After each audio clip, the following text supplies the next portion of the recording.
What are props in React JS అని అడుగుతాడు మా ఇంటర్వ్యూలో క్వశ్చన్. దానికి మనం ఏమని ఆన్సర్ చెప్పాలి? Props are read only inputs passed from the parent component to child components అని క్లియర్గా చెప్పాలి మామ. ఓకేనా? అంటే ఏం లేదు మామ, ప్రాప్స్ అనేటివి పేరెంట్ నుంచి చైల్డ్ కాంపోనెంట్కి పంపించే ఒక డేటా మామ. ఓకేనా? ఆ డేటా కూడా రీడ్ ఓన్లీ మోడ్లోనే ఉంటుంది మామ. ఓకేనా? చైల్డ్ కాంపోనెంట్ ఆ వేరియబుల్స్ని చేంజ్ చేయడానికి ఆప్షన్ ఉండదు మామ. ఓకేనా? క్లియర్ కదా మామ? వై ప్రాప్స్ ఆర్ ఇమ్యూటబుల్ అని అడుగుతాడు మామ రియాక్ట్ చేసి ఇంటర్వ్యూ క్వశ్చన్. దానికి మనం ఏమని ఆన్సర్ చెప్పాలి? Props are immutable to maintain one way data flow అని క్లియర్గా చెప్పాలి మామ. అది కాకుండా మనము ప్రిడిక్టబుల్ యూఐ చేంజెస్ని అప్డేట్ చేస్తారని చెప్పాలి మామ.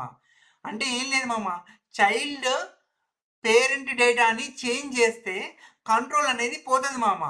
అందుకోసం అని చెప్పి రియాక్ట్ అనేది డేటాని పేరెంట్ నుంచి చైల్డ్కి మాత్రమే అలో చేసేలాగా డిజైన్ చేశారు మామ. ఓకేనా మామ?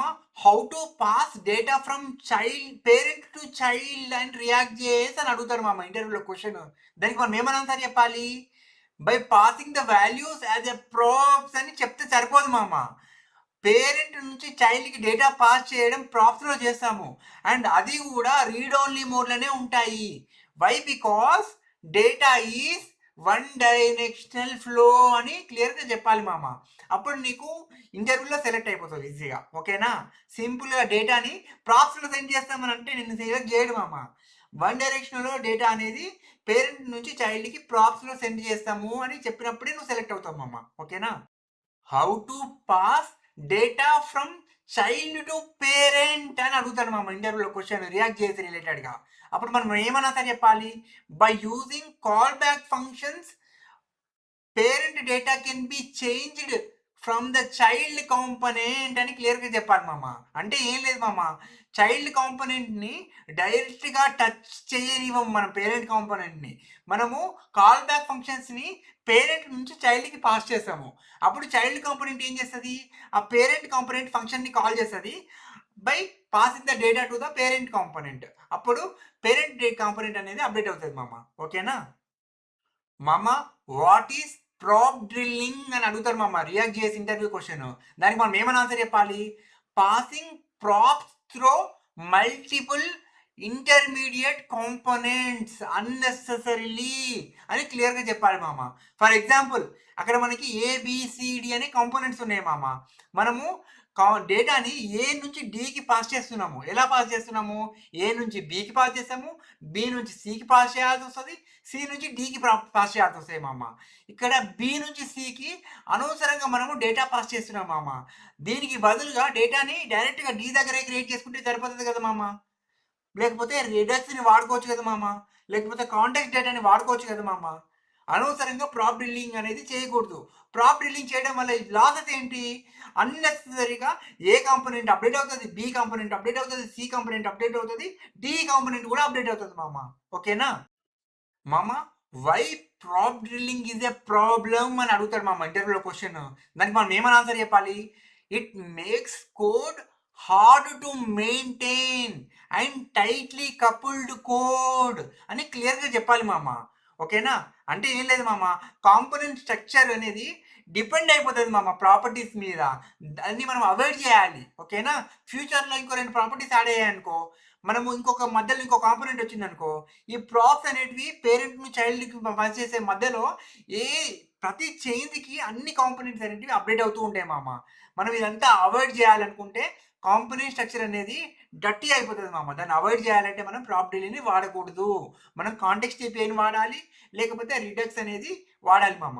To share the data from parent to child multi level childs. ఓకేనా మామ? మామ, how to avoid prop drilling అని అడుగుతాడు మామ ఇంటర్వ్యూలో క్వశ్చన్. దానికి మనం ఏమని ఆన్సర్ చెప్పాలి? By using context API or else we should use state management libraries like Redux అని క్లియర్గా చెప్పాలి మామ. ఓకేనా? అంటే ఏం లేదు మామ, మనం గ్లోబల్ డేటా క్రియేట్ చేసి ఆ డేటాని కాంటెక్స్ట్ ఏపీఐ నుంచి కానీ రిడక్స్ నుంచి కానీ మనం డేటాని అనేది పాస్ చేసుకుంటాం మామ. దానివల్ల మనము కాంపోనెంట్స్ అని ప్రతి లెవెల్‌లో కాంపోనెంట్స్ అనేటివి షేర్ చేసుకోవచ్చు డేటాని. మనం గ్లోబల్ డేటాని డైరెక్ట్‌గా ఏ కాంపోనెంట్ కావాలో ఆ కాంపోనెంట్‌లో మనం యూజ్ చేసుకోవచ్చు మామ. ఓకేనా? What is state in React JS అని అడుగుతాడు మామ ఇంటర్వ్యూలో క్వెషన్. దానికి మనం ఏమని ఆన్సర్ చెప్పాలి? State is a component owned mutable data that effects the rendering of the component అని క్లియర్‌గా చెప్పాలి మామ. అంటే ఏం లేదు మామ. సింపుల్‌గా చెప్పాలంటే స్టేట్ అనేది కాంపోనెంట్ మెమరీ మామ. ఓకేనా? స్టేట్ మారినప్పుడు మాత్రమే యూఐ అనేది అప్డేట్ అవుతది మామ. ఓకేనా? మామ what is the difference between props and state అని అడుగుతాడు మామ రియాక్ట్ చేసి ఇంటర్వ్యూ క్వశ్చన్.